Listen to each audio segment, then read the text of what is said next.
Estudiar ayuda en la realización de futuros retos que se nos presentan de adultos. Buscamos verbos. Aquí tenemos un verbo en infinitivo, estudiar. El siguiente verbo sería ayuda, el verbo ayudar. Y el último verbo sería presentar, el verbo presentar. Fijaos aquí que no siempre el verbo que está más a la izquierda es el verbo principal. El verbo principal es el que está más abajo, no el que está más a la izquierda. A veces coincide con que está más a la izquierda el que está más abajo, pero en este caso fijaos que no es así. Este verbo está más abajo que este. Por lo tanto, el verbo ayudar es el verbo principal. Eso es lo que significa. Cuanto más abajo, más importante. Y el que más abajo esté es el principal. El siguiente más importante es este y el otro, el último, es este. ¿De acuerdo? Iría en esta relación lógica. Vamos a ver. Por tanto, vamos a analizar el verbo ayudar. Por tanto, ayuda. Ayuda está en tercera persona del singular. ¿Qué hay aquí que pueda ser el sujeto? ¿Quién ayuda en la realización de futuros retos que se nos presentan de adultos? Quien ayuda es el estudiar. Pues vaya, estudiar es el sujeto, pese a que sea un verbo es el sujeto. Aquí tenemos que estudiar, el verbo infinitivo estudiar es el sujeto porque es quien ayuda en la realización de futuros retos. Por tanto, aparte de ser sujeto, tenemos ya una oración subordinada sustantiva. ¿Por qué subordinada sustantiva? Porque hace las funciones de un sustantivo, como la de sujeto. Lo puedo sustituir por eso. Eso ayuda en la realización de futuros retos. Dentro del sujeto tenemos que estudiar, es un predicado verbal, grupo verbal. El sujeto emitido, al ser un verbo no personal, pues no sabemos, es no personal simplemente. Entonces no hay un sujeto emitido claro. Tendríamos que estudiar como núcleo. Seguimos entonces, lo que no es sujeto es predicado. Ayuda en la realización de futuros retos que se nos presentan de adultos sería todo el predicado verbal. El núcleo, hemos dicho, del verbo principal es ayuda. Ayuda en eso. Por tanto, tendríamos un complemento de régimen verbal. Dentro del complemento de régimen verbal tendríamos que en es el enlace y el resto es término. Para aquellos que se pregunten de antemano que por qué aquí no hay una oración subordinada sustantiva, porque lo hemos sustituido por eso, pues no la hay porque aquí el núcleo no es un verbo, aquí no hay ningún verbo.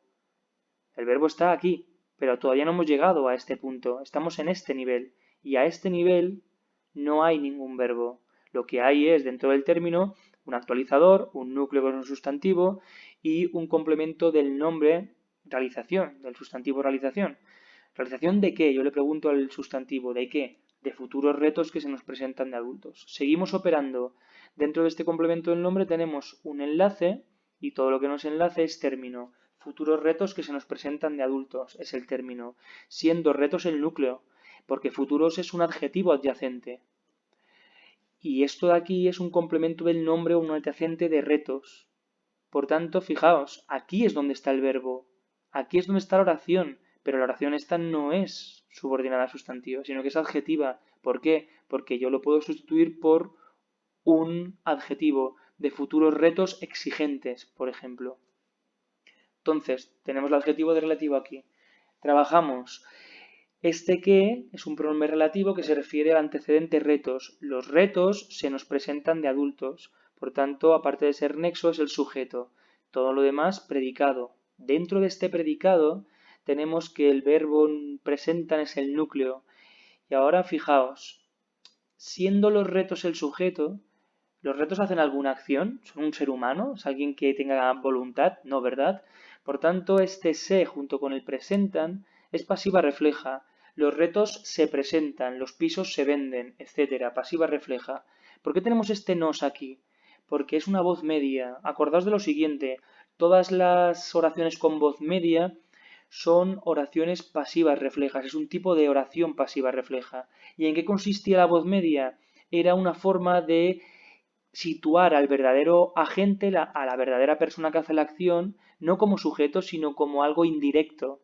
Es quitar responsabilidad al verdadero agente o actante. Este nos es un complemento indirecto porque está de forma indirecta. Es decir, si yo fuera si ese nosotros fueran los responsables de la acción de presentar, diríamos, nosotros presentamos o afrontamos retos de adultos, pero nosotros no queremos tener esa responsabilidad. Entonces queremos que nos caiga encima esa responsabilidad. Queremos tenerla indirectamente, es lo que se llama voz media. ¿Por qué es indirecto y no directo? Fijaos, se nos presentan a nosotros, se les presentan a ellos, se les presentan a ellas, ¿de acuerdo? ¿Cuándo? De adultos, complemento circunstancial de tiempo. Oración principal, que es esta, repito, ayudar, es enunciativa, activa, predicativa, intransitiva. El verbo ayudar aquí no es ayudar a alguien. Si fuera ayudar a alguien, estudiar ayuda a María, a Ana. Entonces sí que sería transitiva, pero aquí es ayudar en algo. Sería intransitivo. La oración subordinada sustantiva, es decir, esta, es enunciativa, activa, predicativa, transitiva. El verbo estudiar es transitivo, estudiar algo o estudiar a alguien. Y por último, el verbo de la subordinada de relativo, presentar, es enunciativa, es pasiva refleja con voz media, como hemos dicho antes, y es predicativa, en este caso es intransitiva, porque no puede tener complemento directo. Sin embargo, el verbo presentar, lo he puesto aquí, es por naturaleza transitivo, aunque en este caso, en el caso de las pasivas reflejas con voz media, actúan como intransitivos.